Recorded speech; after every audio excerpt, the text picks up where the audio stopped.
When most of us think of a vending machine, we envision a unit like this that dispenses candy, chips, and gum.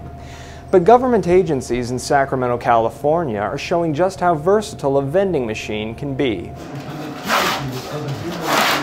Here at Sacramento's Traffic Signs and Markings Division, management distributes industrial equipment like duct tape, earplugs, and safety goggles through this vending machine. An employee runs his or her ID card over an optical reader, enters the appropriate code, and the machine drops the item like a candy bar. Using a DSL connection, it alerts Fastenal, the manufacturer, which then charges the city for items taken. So now I don't have rows and rows and rows of different sizes that may or may not be used by my employees, and they sit for, for a long period of time, which doesn't make sense. Why tie capital up in that when you don't need to? Weber uses the tool to improve inventory management. The Fastenal website generates reports of which employees take what equipment. With that machine, you can have allocation codes, so now you can actually say, I don't want this classification of employee to have access to this item. They don't need it. It's not part of their job description.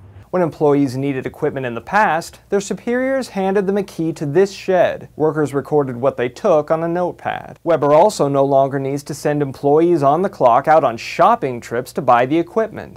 So there's a huge time savings that a lot of people forget about. It's like, well, why don't, I can get this pair of gloves for $3.95. Well, with the company, I'm getting them for probably $3.96 or $3.98, or maybe I'm making them, getting them for less. But they aren't putting in the overhead that it took to get that thing into the box and then into the supervisor's hand and then hand it to the individual. All of that accounts to the amount of money that spends for that. In addition to the Traffic Signs and Markings Division, Sacramento has deployed the machines at its Department of Utilities and Department of Parks and Recreation.